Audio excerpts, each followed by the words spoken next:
Hello दोस्तों, उम्मीद है कि आप लोग अच्छे होंगे। और आज हम एक नया वीडियो आपके साथ शेयर कर रहे हैं जो पंडित दीनदयाल उपाध्याय जी के ऊपर बनाया गया है कि पंडित दीनदयाल उपाध्याय का 25 सितंबर को जो है जन्मदिन था। तो पंडित दीनदयाल उपाध्याय जो है भारतीय राजनीति में जो है एक महत्वपूर्ण भूमिका इन्होंने पूरी की है। और ये जनसंघ के जो संस्थापक सदस्य थे। इसके साथ ही 1937 से ये राष्ट्रीय स्वयंसेवक संघ के जो है प्रचारक के रूप में कार्य कर चुके हैं। पंडित दीनदयाल उपाध्याय जी का जन्म जो है मथुरा में हुआ था और ये भारतीय राजनीति में काफ़ी सक्रिय योगदान दिए। इनका एक विचार है अंत्योदय का। अंत्योदय के विचार के अंतर्गत इन्होंने ये कहा कि जो सरकार की लोक कल्याणकारी योजनाएं हैं उन योजनाओं को जो है समाज के उस अंतिम व्यक्ति तक पहुंचना चाहिए जो उसका उचित हकदार हो, और उसी को ध्यान में रखकर सरकार को किसी भी योजना का निर्माण करना चाहिए जिससे उस वर्ग को ज़्यादा से ज़्यादा लाभ मिल सके। तो आज हम इनसे संबंधित कुछ महत्वपूर्ण जानकारी जानेंगे, जैसे कि इनका परिचय। तो सबसे पहले इनका जन्म हुआ था 25 सितंबर 1916 को। 25 सितंबर 1916 मथुरा के चंद्रभान नामक गांव में हुआ था। मथुरा के चंद्रभान नामक गांव में हुआ था। चंद्रभान नामक गांव में हुआ था। दूसरा, 1937 में इन्होंने अपना राजनीतिक करियर कह सकते हैं शुरू किया और 1937 में ये आरएसएस के जो है प्रचारक के रूप में काम करना शुरू किया। इसके बाद 1951 में भारतीय राजनीति के लिए जो एक महत्वपूर्ण पड़ाव और एक नई पार्टी का गठन हुआ जिसका नाम था जनसंघ। जनसंघ के ये संस्थापक सदस्य थे। इनके साथ में जो अन्य संस्थापक सदस्यों में थे उनमें थे श्यामा प्रसाद मुखर्जी और श्री अटल बिहारी वाजपेयी। तो जनसंघ का 1951 में ये संस्थापक सदस्य थे। 1951 से 1967 तक ये उसके कार्यकारी सदस्य रहे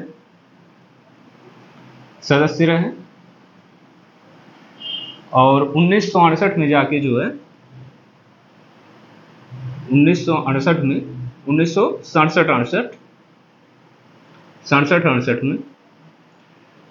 जनसंघ के अध्यक्ष के रूप में निर्वाचित हुए। जनसंघ के अध्यक्ष कब बने? तो 1967 में जनसंघ के अध्यक्ष।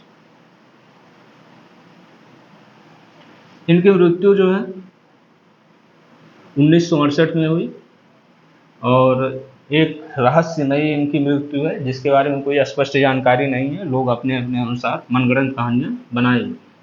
तो 1968 में जो है इनकी मृत्यु हुई और इनका शरीर जो है मुगल सराय जो जंक्शन है वहाँ पर प्राप्त हुआ, इसीलिए उसका नाम वर्तमान में बदल कर जो है पंडित दीनदयाल उपाध्याय जंक्शन कर दिया गया। इसके बाद इन्होंने कौन कौन सी पत्रिकाएं प्रकाशित की? तो इनकी एक मासिक पत्रिका आती थी जिसका नाम था, इनकी एक दैनिक पत्रिका आती थी, एक मासिक पत्रिका आती थी और एक साप्ताहिक पत्रिका आती थी। दैनिक पत्रिका जो थी वह स्वदेश थी।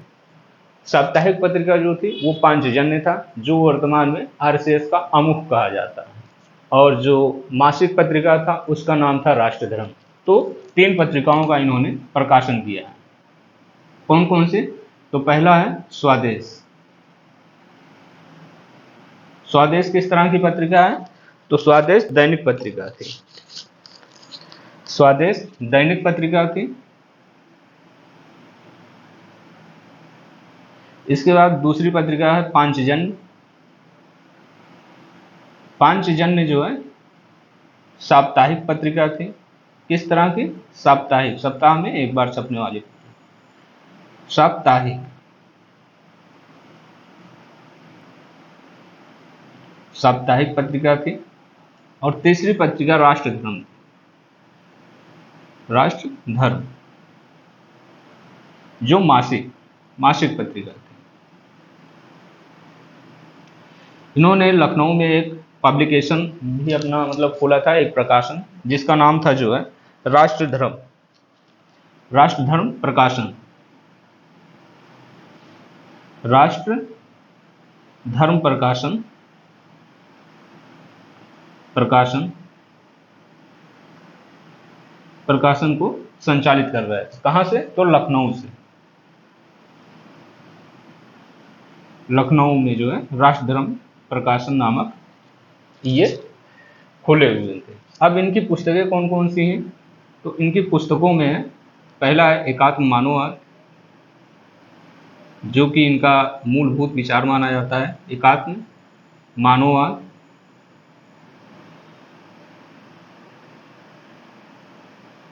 दूसरी है राजनीतिक डायरी, राजनीतिक डायरी, राजनीतिक डायरी। तीसरी पुस्तक का नाम है भारतीय अर्थनीति का अवमूल्यन, भारतीय अर्थनीति, अर्थनीति का अवमूल्यन,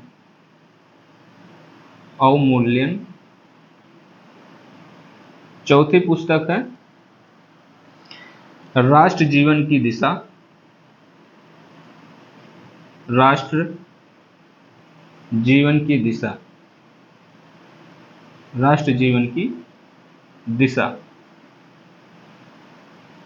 इसके अलावा इन्होंने अन्य कई पुस्तकें लिखी हैं, जैसे कि एक पुस्तक इन्होंने जगद्गुरु शंकराचार्य पर लिखा है, और इनकी एक पुस्तक जो है चंद्रगुप्त मौर्य के ऊपर है, और एक पुस्तक इन्होंने भारतीय अर्थनीति से संबंधित और लिखी है, भारतीय अर्थनीति और चुनौतियाँ। इसके साथ ही ये जो है इन्होंने जो पुस्तक लिखी है वो है नेहरूवियन मॉडल की आलोचना, मतलब कि प्रथम दो योजनाएं जो हैं उनके प्रभाव के बारे में लिखा। अब इनके ऊपर प्रभाव किसका किसका है, तो इसे हम दो भागों में बांट सकते हैं, इसे हम दो भागों में बांट कर देख सकते हैं। पहला भारतीय चिंतक, भारतीय, दूसरा विदेशी या पाश्चात्य। तो भारतीय में सबसे पहला जो इनके ऊपर जिनका प्रभाव इनके ऊपर पड़ा है वह है स्वामी दयानंद सरस्वती, स्वामी दयानंद सरस्वती, स्वामी दयानंद, स्वामी दयानंद। दूसरे व्यक्ति स्वामी विवेकानंद, स्वामी विवेकानंद।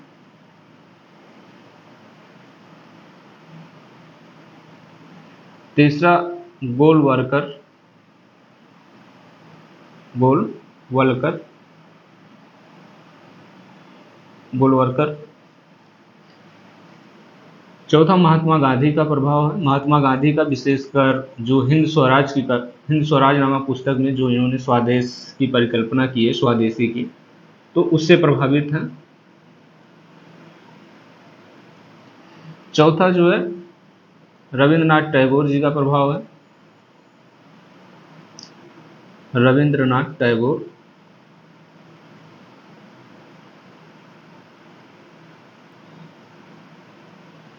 पांचवा लोकमान्य तिलक, लोकमान्य तिलक।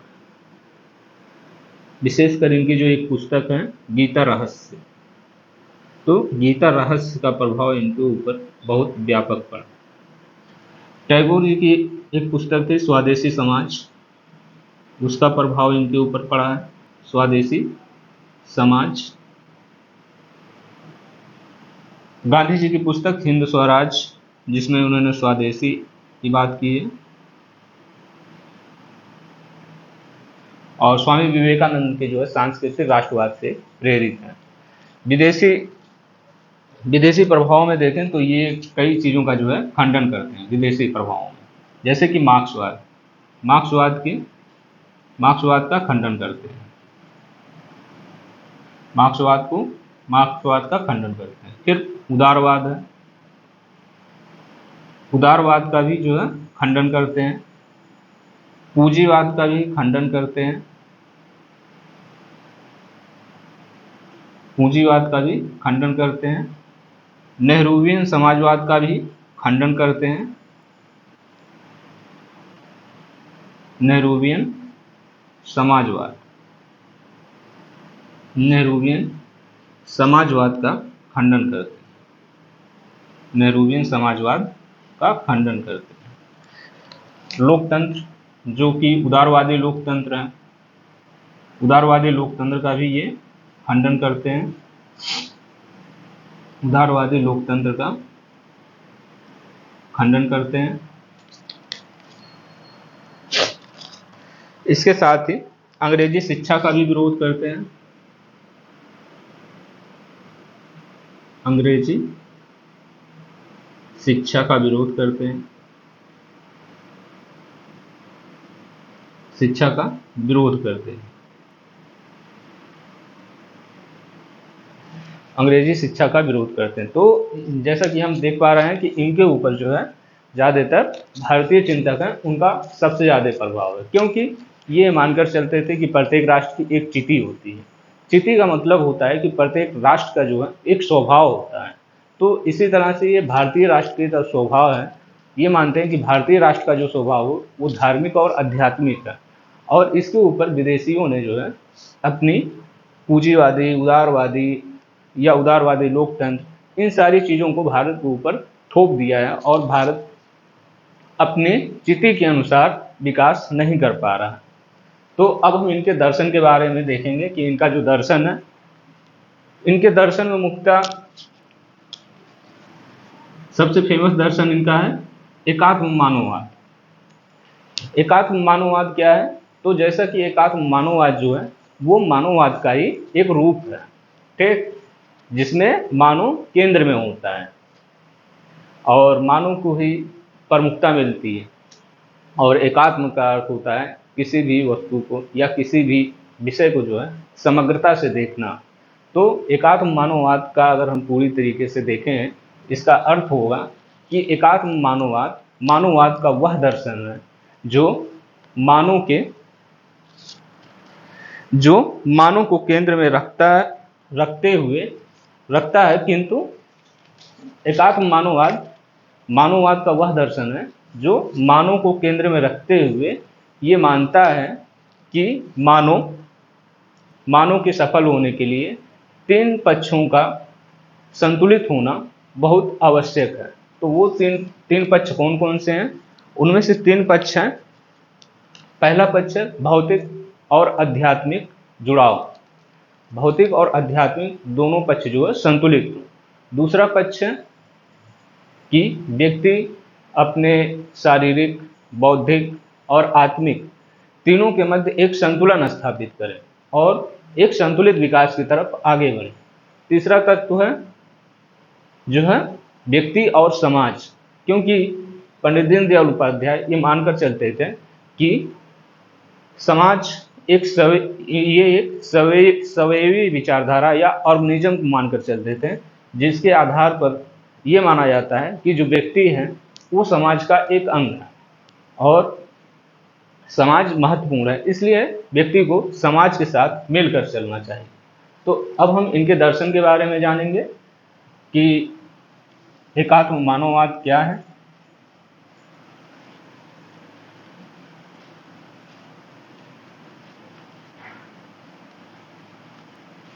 तो इनके दर्शन के बारे में देखते हैं। एकात्म मानववाद, एकात्म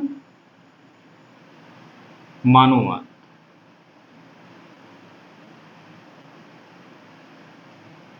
एकात्म मानववाद को हम दो भागों में तोड़ सकते हैं। एक तरफ कर लेते हैं एकात्म और दूसरा पक्ष होगा मानववाद। एकात्म का अर्थ होता है समग्रता, समग्रता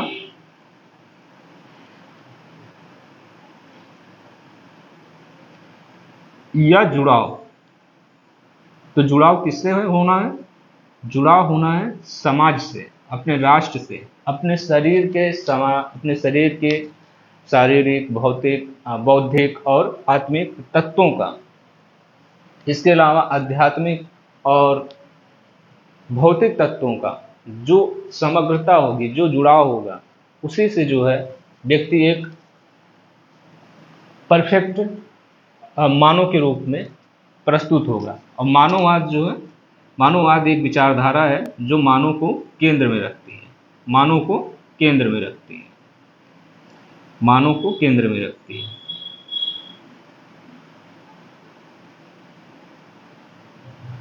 मानव को केंद्र में रखती है। तो इस तरह से जो हम अगर इसकी एक परिभाषा लिखें तो एकात्म मानववाद, एकात्म मानववाद, मानववाद, एकात्म मानववाद, मानववाद, मानववाद का वह दर्शन है, वह दर्शन है जो व्यक्ति को केंद्र में रखता है, केंद्र में रखता है, किंतु मानव के सफल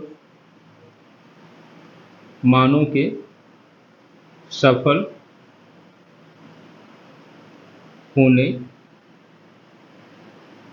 के लिए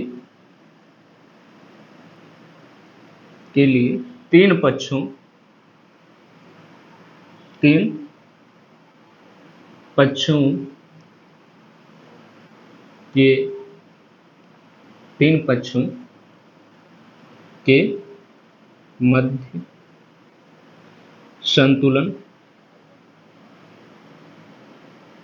संतुलन को आवश्यक मानता है, आवश्यक मानता है। तो तीन पक्ष कौन कौन से हैं, हम इसके बारे में देखते हैं कि वो तीन पक्ष कौन कौन से हैं।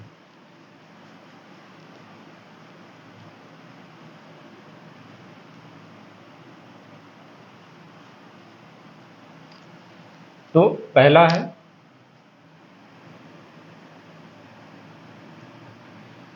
पक्ष है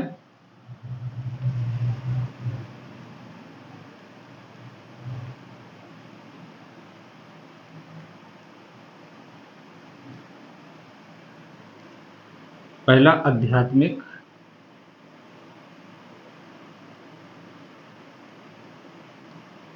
प्लस भौतिक, क्योंकि उपाध्याय जी का ये मानना था कि व्यक्ति ना तो पूरी तरह से आध्यात्मिक हो जाए, जैसा कि जैनों का था कि जीवन एकदम दुष्कर हो जाए, और ना ही चारवाकों की तरह एकदम सुअर हो जाए कि वह बस भौतिक सुखों की तरफ ही केवल आकर्षित होते रहे। तो इनका यह मानना था कि भौतिक और आध्यात्मिक दोनों तत्वों के बीच जो है संतुलन स्थापित होना चाहिए। दूसरा है व्यक्ति और समाज, व्यक्ति प्लस समाज के मध्य जुड़ाव होना चाहिए, के मध्य जुड़ाव रहना चाहिए। तो ये मानते थे कि व्यक्ति का जो है समाज से अलग होकर व्यक्ति का कोई अस्तित्व नहीं है। जैसे मानव के शरीर से जब कोई अंग काट कर निकाल दिया जाता है तो उस अंग का कोई अस्तित्व नहीं रहता, उसी प्रकार से व्यक्ति भी अगर समाज से कट कर रहेगा तो व्यक्ति का कोई महत्व नहीं रह जाएगा। इसलिए व्यक्ति को समाज के साथ मिलकर रहना चाहिए। और तीसरा था इनका शरीर प्लस आत्मा और प्लस बुद्धि या बौद्धिक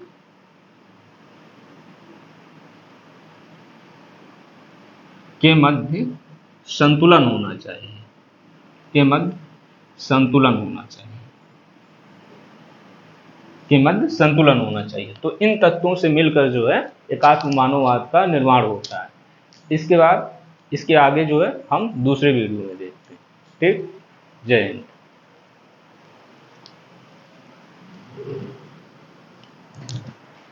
हेलो दोस्तों, तो उम्मीद है कि आप लोग अच्छे होंगे और आज हम पंडित दीनदयाल उपाध्याय जी के बारे में, उनके दर्शन के बारे में जानेंगे, जो कि उनके ऊपर दूसरा वीडियो होगा।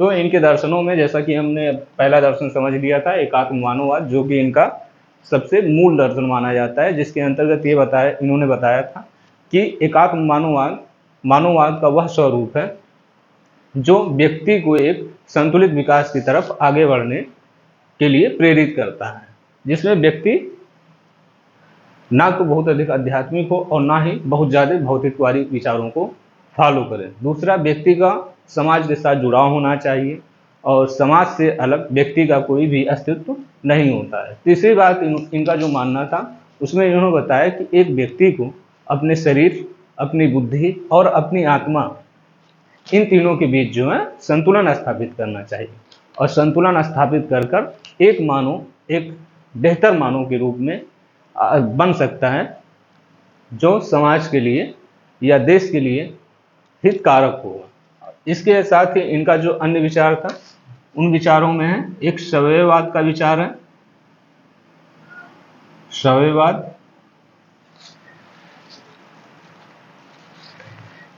शैववाद का विचार है।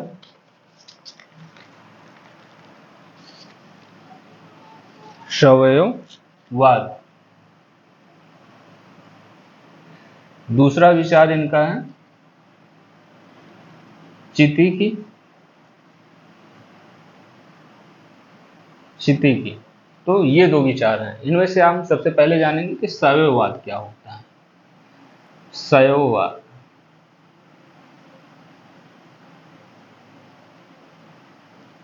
जैसा कि शैववाद जो विचार है, शैववाद को मानने वाले कई विचारक हैं, जैसे भारत में दीनदयाल उपाध्याय जी के अतिरिक्त जो है गोलवारकर से पहले अगर और पीछे जाएं तो विदेशी विचारकों में हर्बर्ट स्पेंसर है, अरस्तु है और हीगल है। तो ये सारे विचारक जो है शैववादी विचारक हैं। इनका मानना होता है कि शरीर, जैसे कि मानव शरीर है, तो मानव शरीर में सबसे पहले निर्माण इस शरीर का होता है, उसके बाद जो है इसके अंगों का विकास होता है। तो इसी तरह से इनका मानना है कि मानव से जरूरी जो है समाज होता है या देश होता है। तो शैववाद में मूलतः ये माना जाता है कि व्यक्ति से ज़्यादा आवश्यक समाज है और समाज से अलग व्यक्ति का जो है कोई अस्तित्व नहीं होता है। इसी को जो है शैववादी विचार माना जाता है।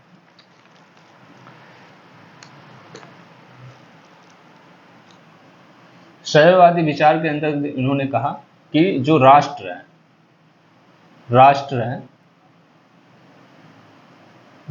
एक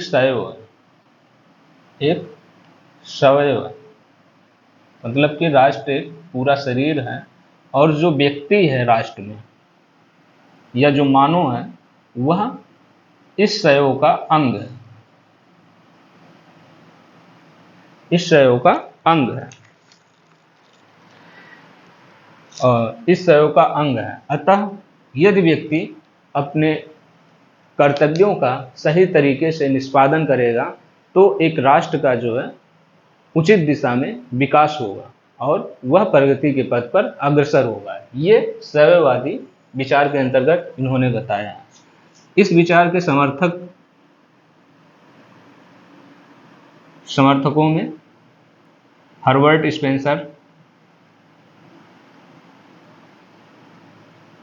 स्पेंसर, हीगेल,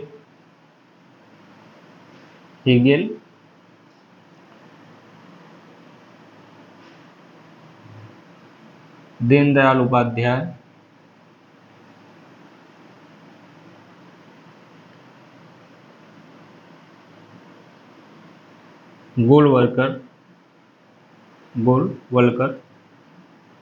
गोवालकर इनका पूरा नाम है, वैसे गोलवलकर कहा जाता है। और अरस्तु, अगर हम एकदम पीछे जाएं तो अरस्तु इसका महत्वपूर्ण विचारक है। तो ये शैववाद के प्रसिद्ध विचारक हैं। अब हम जो इनका दूसरा सबसे महत्वपूर्ण विचार है, चिति। तो चिति के बारे में जानेंगे कि चिति है क्या। तो चिति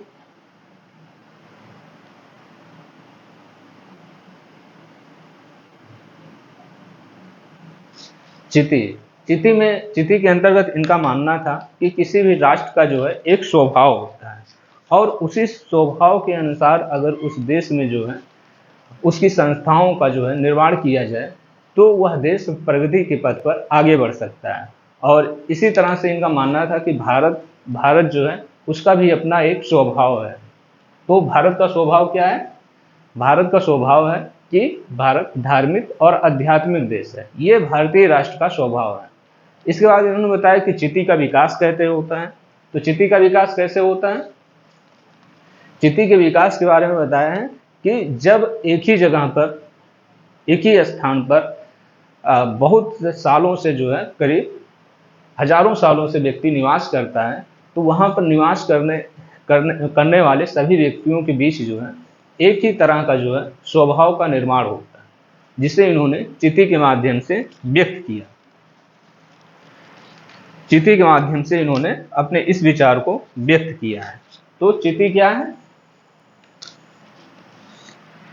चिति राष्ट्रीय स्वभाव है। चिति राष्ट्रीय स्वभाव है,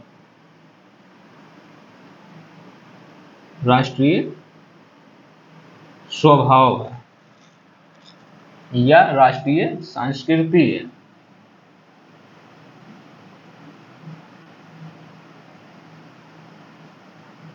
राष्ट्रीय संस्कृति है।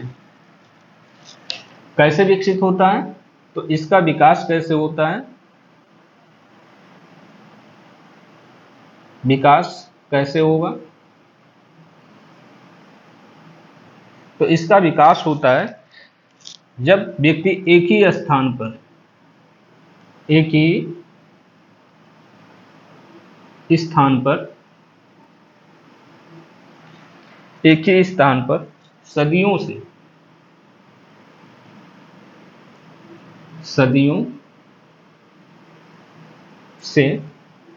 एक साथ, सदियों से एक साथ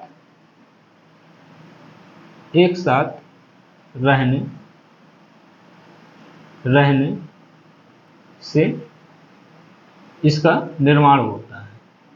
जब हम सदियों तक जो है एक साथ रहते हैं तो इस स्वभाव का जो है निर्माण होता है, जिसे इन्होंने चिति कहा है।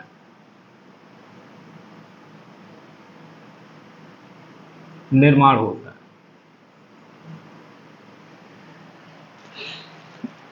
निर्माण होता है। तो चिति के अंतर्गत इन्होंने ये बताया कि प्रत्येक राष्ट्र का एक स्वभाव होता है और उसी स्वभाव के अनुसार उस राष्ट्र का जो है विकास होना चाहिए, जिसमें इनका मानना था कि भारतीय राष्ट्र का जो स्वभाव है वो धार्मिक और आध्यात्मिक है। फिर इनका ये मानना था कि जो चिति है, जो ये चिति है, तो चिति जब विदेशी आक्रांताओं ने भारत पर हमला किया तो उन्होंने इस चिति की जगह पर जो है भारत के राष्ट्रीय स्वभाव की जगह पर वे अपनी संस्थाएं, अपनी संस्कृति भारत पर थोपने की कोशिश की।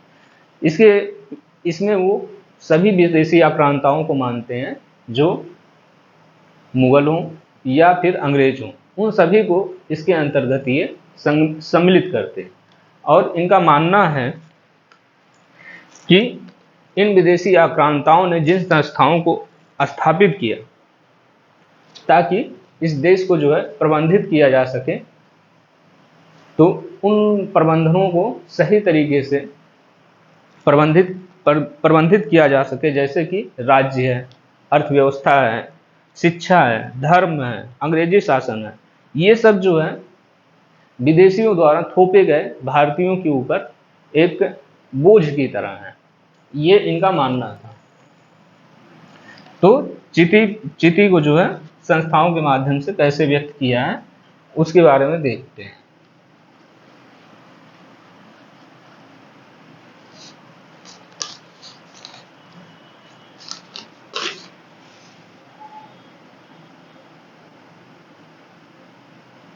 चिति जब विदेशी आक्रांता है तो उन्होंने नियंत्रित करने के लिए संस्थाओं का निर्माण किया, संस्थाएं बनाई ताकि प्रबंधन किया जा सके,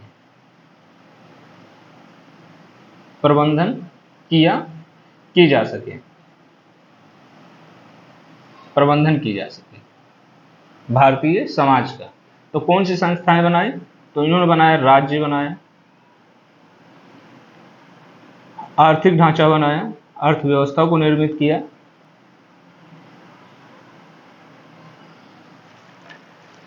इसके साथ ही शिक्षा,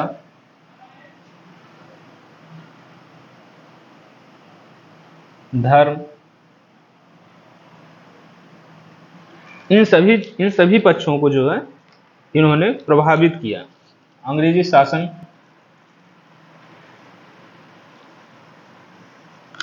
अंग्रेजी शासन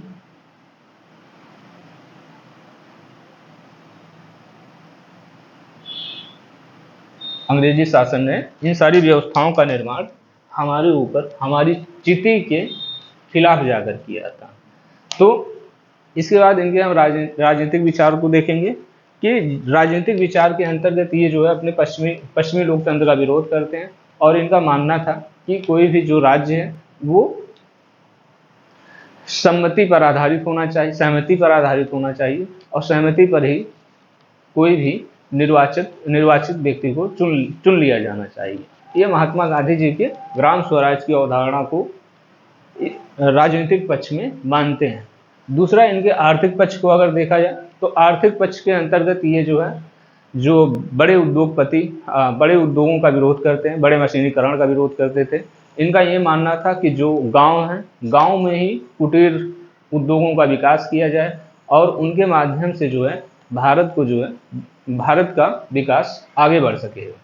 तीसरी चीज़, ये अंग्रेजी शिक्षा के एकदम खिलाफ थे।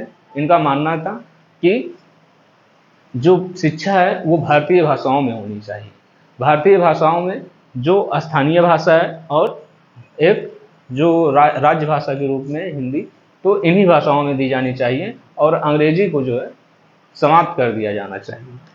तीसरी चीज, जो इनका सामाजिक पक्ष है, तो सामाजिक पक्ष के अंतर्गत ये मानते हैं कि जो वर्ण व्यवस्था है, वर्ण व्यवस्था अब आउटडेटेड प्रणाली हो चुकी है, तो वर्ण व्यवस्था को समाप्त कर दिया जाना चाहिए, वर्ण व्यवस्था को समाप्त कर दिया जाना चाहिए, क्योंकि वर्ण व्यवस्था जो है समाज में तनाव पैदा करती है। तो इन सारी चीज़ों का जो है इन्होंने अपने दर्शन में जो है अपने विचारों को व्यक्त किया है, जिनके माध्यम से समाज को एक नई दिशा देने की कोशिश की है, और यही कारण है कि इनके विचार आज भी प्रासंगिक बने हुए हैं। वर्तमान में 2 स्थानों का नाम इनके नाम पर रखा गया है, जैसे कि मुगल सराय जो रेलवे स्टेशन था, मुगल सराय जंक्शन जो था उसका नाम जो है पंडित दीनदयाल उपाध्याय कर दिया गया, PDDU। और दूसरा जो कांदाला बंदरगाह था, कांदाला बंदरगाह का नाम भी जो है इन्हीं के नाम पर कर दिया गया है। तो ये 2 सबसे लेटेस्ट चीज़ है, लेटेस्ट तथ्य है। तो जय हिंद, और उम्मीद है कि आपको ये वीडियो अच्छी लगी है तो लाइक, शेयर और सब्सक्राइब जरूर करें। धन्यवाद।